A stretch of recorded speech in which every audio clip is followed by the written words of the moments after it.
Hey everyone, this is chapter 1 of part 1 of book 1 of the Russian Enigma by Ante Ciliga. So hold on, I fucked that up. This is part 1 of the book, which is titled In the Land of the Disconcerting Lie. And I'm reading the first section of book 1, and book 1 is titled Russia and Her Enigmas, and the section I'm actually reading is titled First Shocks.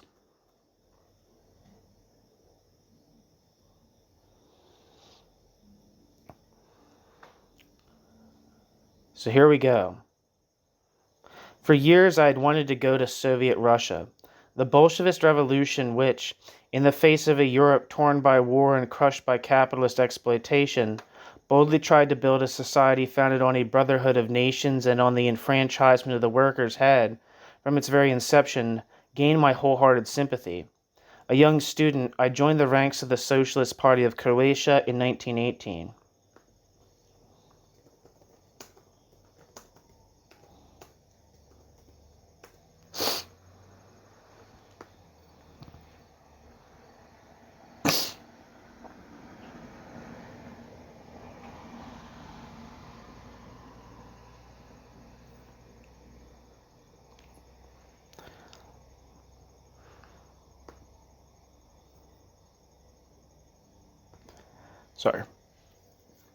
I soon evolved towards Bolshevism. Between 1919 and 1921, I was already taking an active part in the communist movements of Yugoslavia, Soviet Hungary, Czechoslovakia, and Italy. I postponed my return to Russia until later, judging that, in order to benefit from Bolshevist experience in the land of the Soviets, I should complete my preliminary preparations by actively participating in the communist movements of Eastern Europe. From 1922 to 1926, I worked in Prague, Vienna, and Zagreb. I divided my time between party work and academic studies. In 1925, I joined the political bureau of the Yugoslav Communist Party. The police, deciding that I had transgressed beyond the limits of their tolerance, had expelled me from Yugoslavia.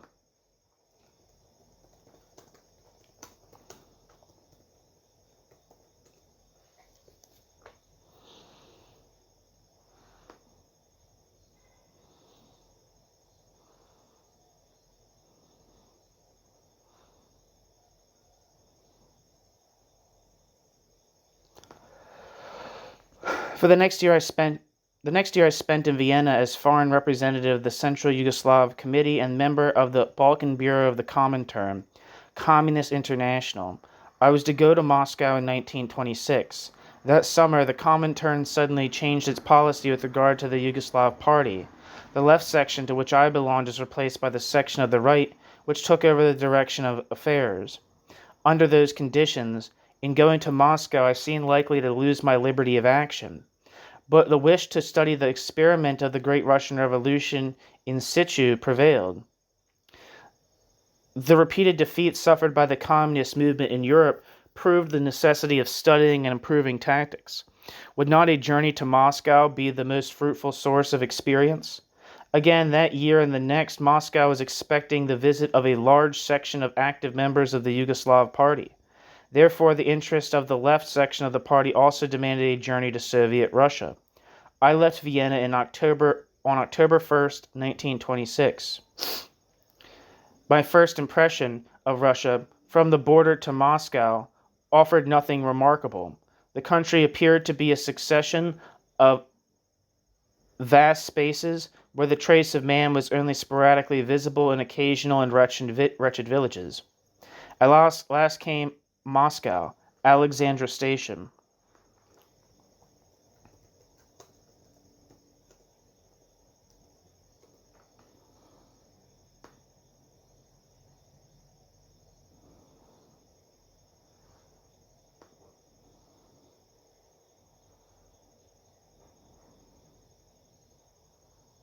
One second.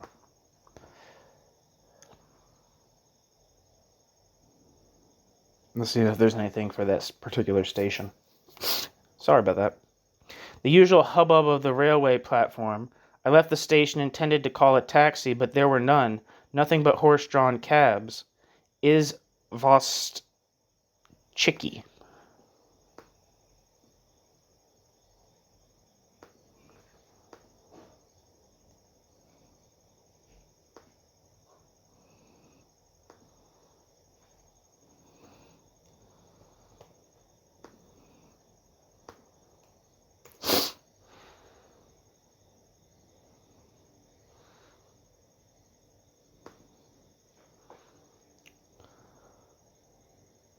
Excuse me. I left the station intending to call a taxi, but there were none, nothing but horse-drawn cabs. Is Voschicki, which I beheld with astonishment. Both cabs and cabbies looked dejected. Here I was confronted by old Russia, backward and poor in spite of all revolutions. I climbed into a cab.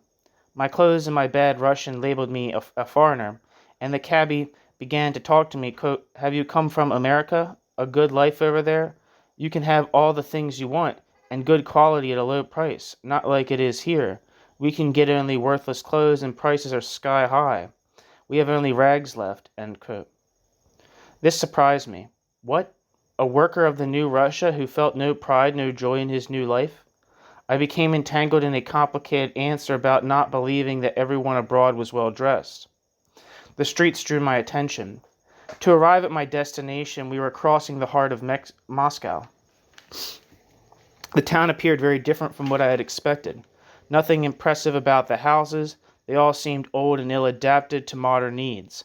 It was the East, quote, "Holy Russia," end quote. The streets were paved with enormous stones, as Europe knew them in the Middle Ages.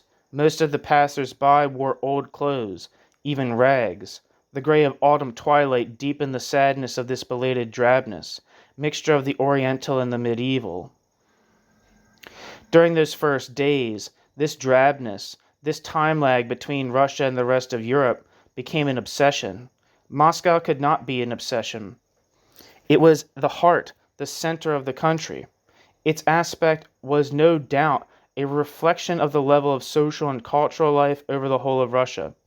I spent hours wandering through the streets of the town, gazing at faces, going to meetings, eating in public refectories, visiting the theater. Itinerant tradesmen indicated the extremely low economic level of the population. At every step I met peddlers who spent all day in the street, their entire merchandise consisting of a few apples. As to Moscow's public refectories, they were the filthiest places I had seen in my life. Life in Russia, I told myself in those early days, is far from being contented and beautiful as the communist press abroad makes out, and as I myself believe it to be. But this conclusion left me ill at ease. I admonished myself for having perhaps been lacking in critical spirit before coming to Russia. I almost accused myself of judging from a, quote, bourgeois, end quote, point of view. I had known long since, as everyone had, that Russia had been Europe's most backward country. But, like all foreigners, I had no concrete and living notions of the extent of this lag. Henceforth, I told myself, I must take this historical lag into consideration. It will be necessary to state, once and for all, that the level of the life of the masses is still lower than it appears when seen from Europe. But all this is not essential. What matters in the end is the direction of the evolution. In Russia, the level of the life of the masses is low, but it is rising, albeit slowly. In Europe, the high pre-war level is tending to drop. I had, moreover, one favorable impression at least. Although dressed worse than the Viennese, the people showed fresher, rounder faces. One felt that, notwithstanding their tattered appearance, people ate their fill, and above all that they had faith in a better future.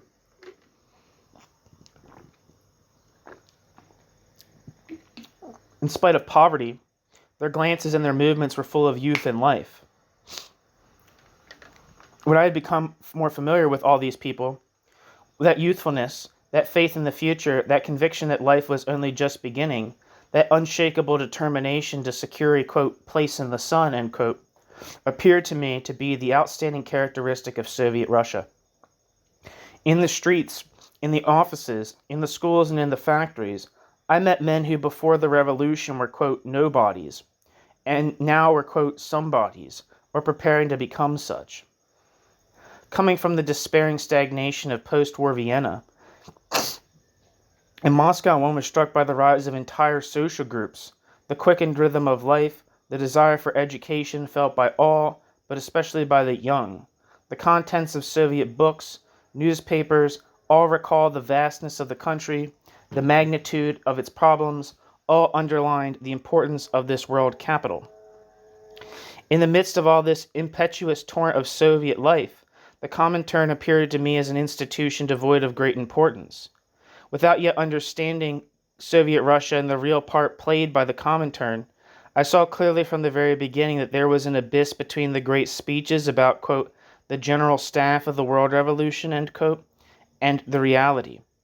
The importance of the Comintern was considerably less in Moscow.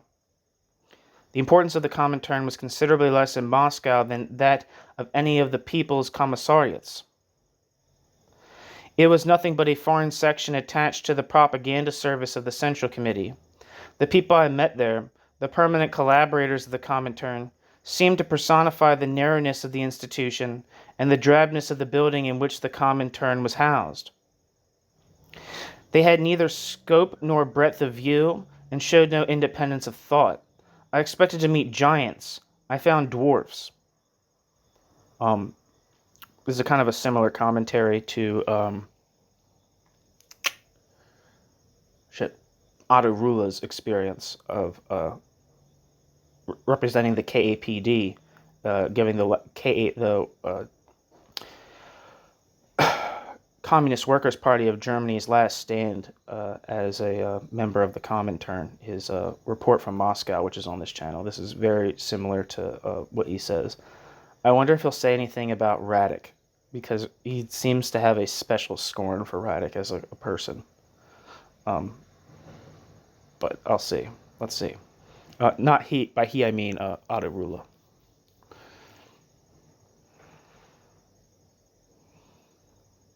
Anyway, they had no scope nor breadth of view and showed no independence of thought. I expected to meet giants. I found dwarfs. I hoped to gather wisdom from venerable masters, and I met with none but lackeys.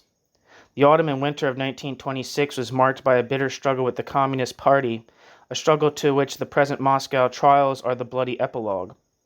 From the day of my arrival, I was admitted into the Communist Party of Russia, and was thus enabled to follow the march of events from the inside. During the first half of October, the opposition was being, quote, worked, end quote, to answer for its factory demonstrations, especially those of the aircraft factory, Aviopribor.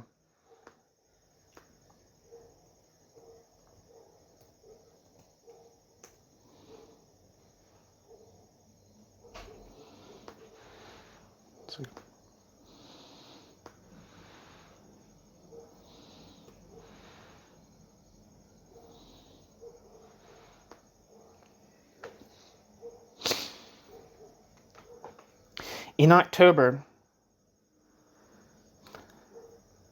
took place the 15th conference of the Communist Party of Russia, during the course of which the pressure against the opposition increased.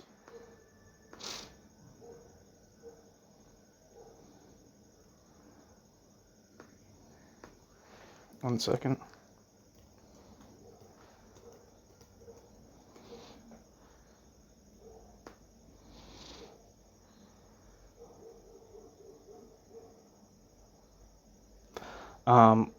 I think he's referring to the 15th Congress, not the 15th Conference. But according to Wikipedia, the 15th Congress of the All-Union Communist Party Bolsheviks was held during the 2nd to 19th of December 1927 in Moscow.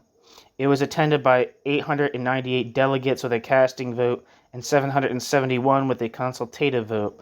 The Congress ended an inter-party struggle as Leon Trotsky, Grigory Zinoviev, and the other opponents of Joseph Stalin were expelled from the party. Back to the text.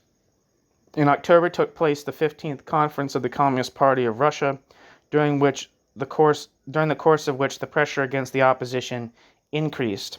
Finally, at the beginning of December, at the sixth plenum of the Executive Committee of the Comintern, a third attack was launched against the opposition.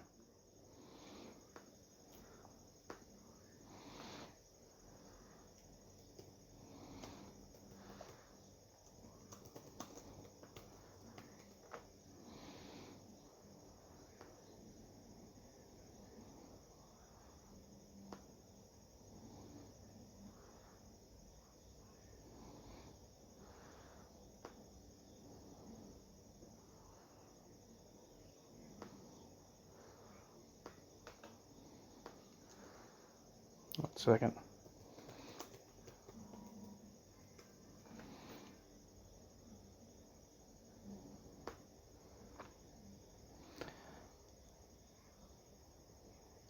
The Executive Committee of the Communist International, commonly known by its acronym ECCI, was the governing authority of the Comintern between the World Congresses of that body. The ECCI, established by the founding Congress of the Comintern in 1919, was dissolved with the rest of the Comintern in May 1943.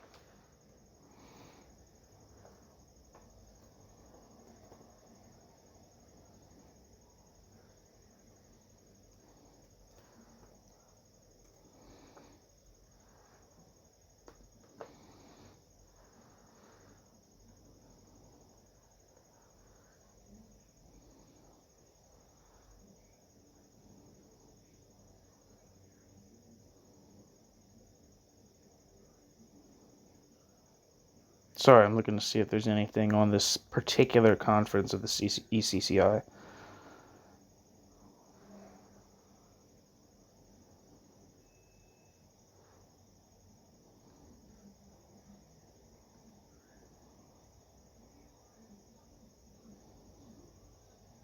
I'm not really quite seeing anything in the Wikipedia page for it. But I'll read the section that says loss of autonomy. It was the political secretariat of the Comintern that de facto governed the Comintern in the Stalinist era, intended to be an instrument of Soviet foreign policy. Subordination of national communist parties to the Communist International was complete. In any given country, there can be only one Communist Party affiliated to the Communist International, and each represented a section of the Communist International in that country. The decisions of the ECCI were obligatory for all the sections of the Communist International, and although the sections had the right to appeal against the decisions of the ECCI to the World Congress, they had to execute them pending the decision of the World Congress. On the other hand, ECCI had the right to, quote, expel from the Communist International entire sections, groups, and individual members who violate the program and rules of the Communist International or the decisions of the World Congress and of the ECCI.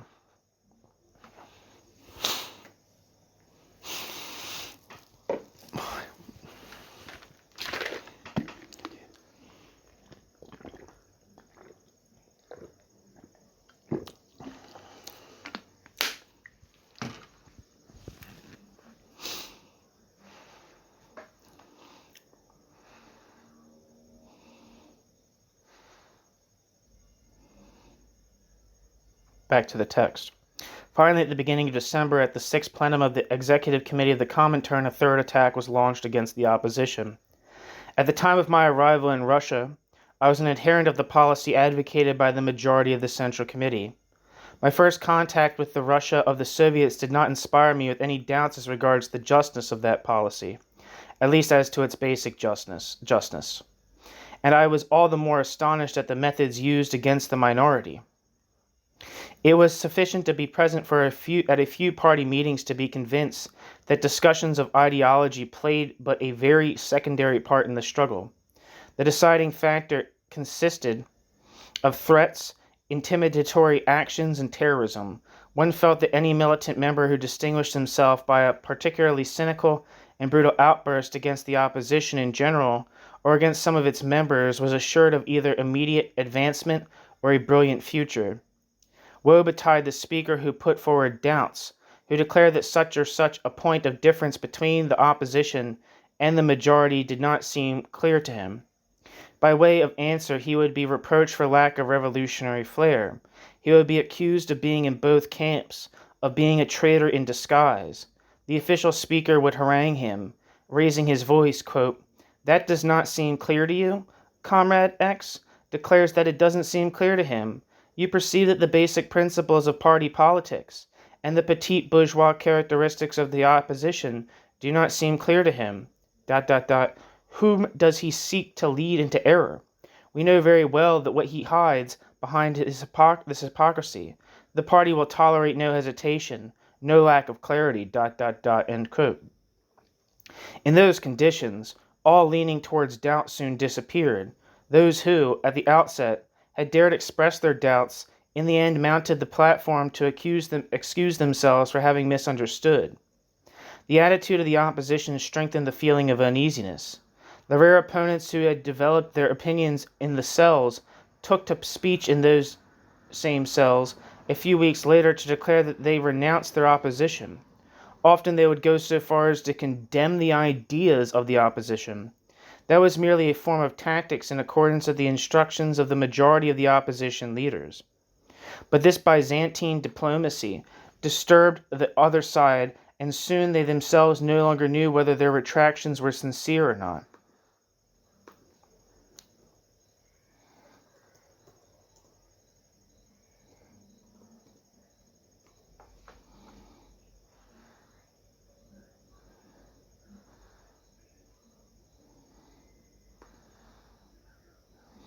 According to Wikipedia, Byzantine diplomacy concerns the principles, methods, mechanisms, ideals, and techniques that the Byzantine Empire espoused and used in order to negotiate with other states and to promote the goals of its foreign policy. Dmitry Obolensky asserts that the preservation of civilization in southern Europe was due to the skill and resourcefulness of Byzantine diplomacy, which remains one of Byzantium's lasting contributions to the history of Europe and the Middle East.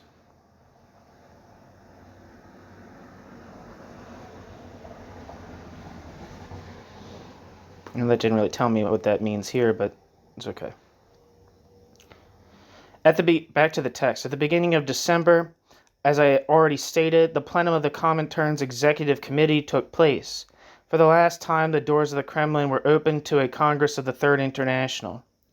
The essential task of this Congress was to condemn the Russian opposition, to remove Zinoviev from his post of president of the Comintern, and deliver the opposition over to the mercy of Stalin and Bukharin. Quote, "The circle is once more closed," end quote, wrote Pravda. Quote, "All the world, from the cells of the masses to the Comintern's Executive Committee, has condemned the opposition. If the latter continues its struggle, henceforth it risks infringing Soviet legality," end quote.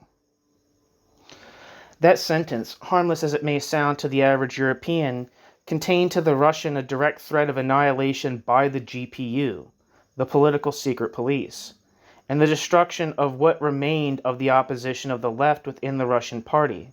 The triumph of the Russian nationalist and bureaucratic reaction, which aspired only to come to terms with the ruling classes of the old world, coincided symbolically with the expulsion of the Comintern from within the walls of the Kremlin. No further congresses of the Third International were to take place there. 7 years earlier, in 1919, Trotsky, upon opening the first Congress of the Third International, wrote in his manifesto to the Red Army, quote, "It is not symbolic to see today, is it not symbolic to see today in the palace of the age-long oppressors of the workers of Russia and of the propagators of European reaction, the meeting of the Convention of World Revolution," end quote. Trotsky. Undoubtedly, I was not yet sufficiently mature to understand the deep significance of this annihilation of the Russian opposition. Like Clara Setkin, I saw only, quote, "an episode, not a catastrophe," end quote. I guess that's Clara Setkin. Nor did I sufficiently connect the events that developed within my own Yugoslav party, namely, the transference of power to the right accomplished the summer before under pretext of a reconciliation between the various sections, with what took place in the Russian party in the Comintern.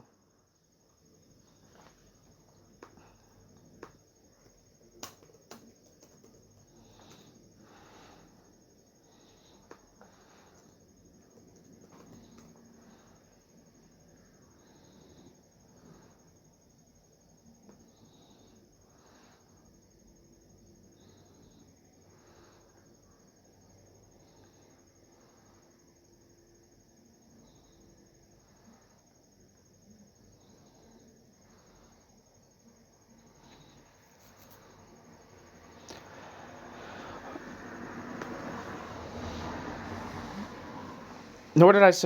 Where did I say? In the splendid hall of St. Andrew at the Kremlin, 200 delegates and numerous visitors heard the eloquent struggle between the leaders of the Russian party. And Wikipedia says the Grand Kremlin Palace is a building which is, I looked up St. Andrew's Hall, that was what the palace was. Uh, the Grand Kremlin Palace is a building in the Moscow Kremlin. For much of the 19th century, the Grand Kremlin Palace served as the official residence of the Russian Emperor in Moscow. Designed by a team of architects under the management of Konstantin Thon, the architect of the Kremlin Armory and the Cathedral of Christ the Savior, the palace was intended to emphasize the greatness of Russian autocracy. As of 2024, the Grand Kremlin Palace serves as the official working residence of the President of Russia. It also houses a museum.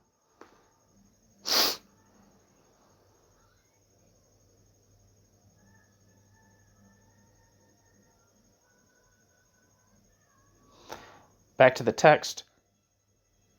At the exits, silent and statuesque mobility, young soldiers of the GPU, division-mounted guard. Stalin, Bukharin, Zinoviev, Trotsky, and Kamenev made long speeches, one after the other in opposing groups.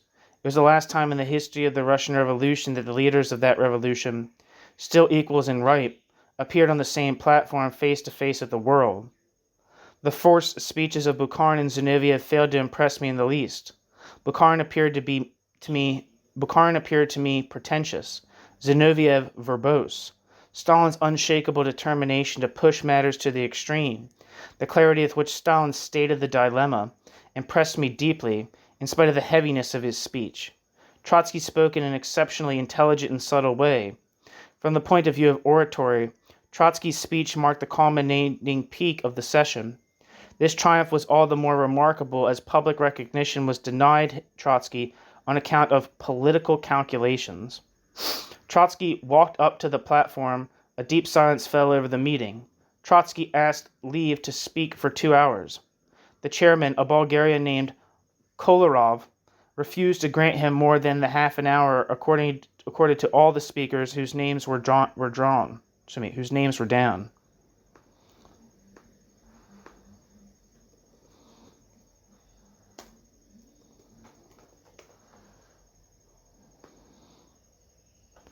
Wikipedia says Vasil Petrov Kolarov lived from 1877 to 1950.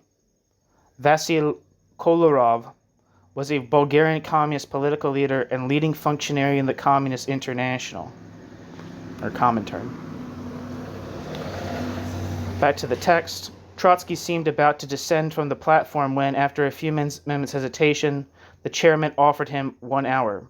Trotsky remained and began his speech, his swan song. The hall listened breathlessly. Those among the audience who had no clear-cut mandate could not resist showing their enthusiasm at the wittier passages of the speech. Trotsky stigmatized the agents of the Comintern, Manuelsky, Pepper, and Shmerov.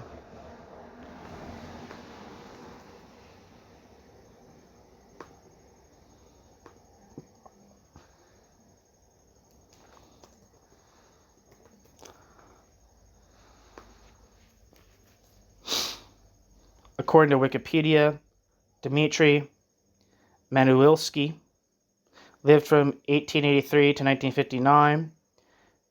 Dmitry Manuelsky was an important Bolshevik revolutionary, Soviet politician, and academic who was the secretary of the Executive Committee of the Comintern, the Communist International, from December 1926 to the Comintern's dissolution in May 1943.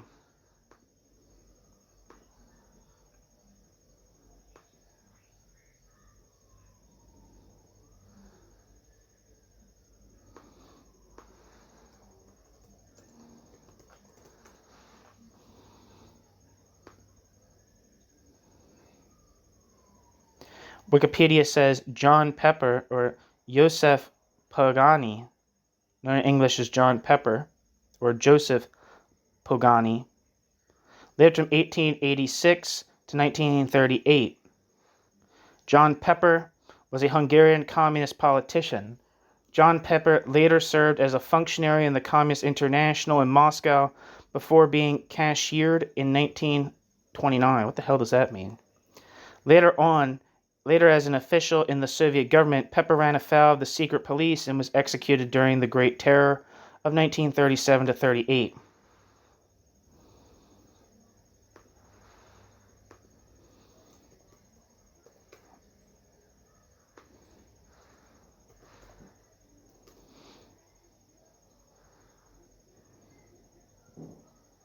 Where am I?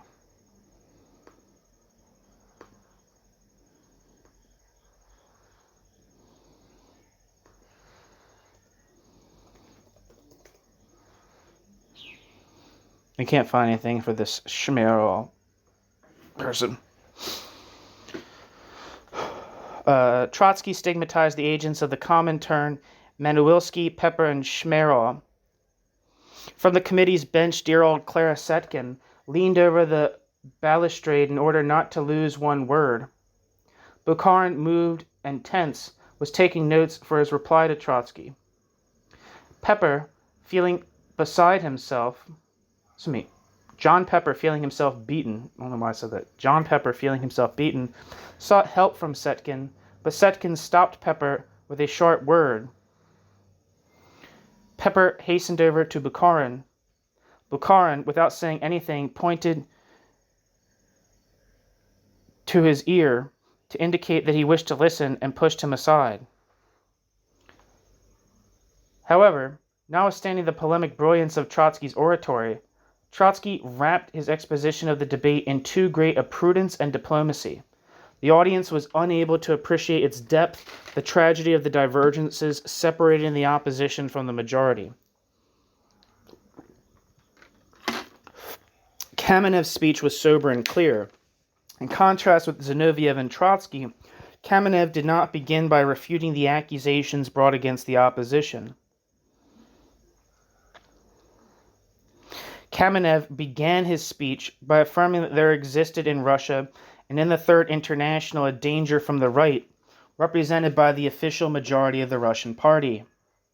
This phenomenon, he declared, was not the result of chance, but was due to the petit bourgeois character of the country and to the weakening of the revolutionary spirit of the Western proletariats. This reasoning impressed the audience, but Kamenev did not draw the bold conclusion that such premises seemed to imply. The opposition, I was struck by this at the time, was not aware of its weakness. The opposition was also going to underestimate the magnitude of the opposition's defeat and to neglect to draw a lesson from it. Whereas the majority led by Stalin and Bukharin maneuvered to obtain the total exclusion of the opposition, the opposition constantly fought for compromise and amicable arrangements.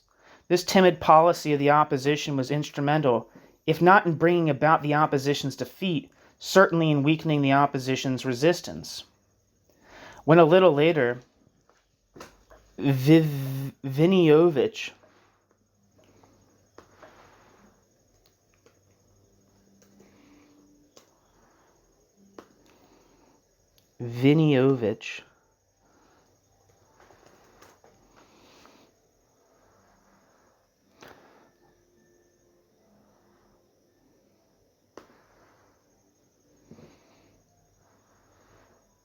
Okay, I'm not seeing anything for Vivionich, or, what's his name? Viniovich. So, when a little later, Viniovich, who had in the days of Zinoviev been secretary to the Communist Youth International, told me, by the way, that the opposition was bound to win all the same in the course of the next few months, it appeared to me that all the members of the opposition were henceforth condemned. Alright, that's the end of this section. Thanks for listening. Thanks for listening to me look things up, too. I know that's annoying, but you're nice people, so I'm sure you'll forgive me. Bye-bye.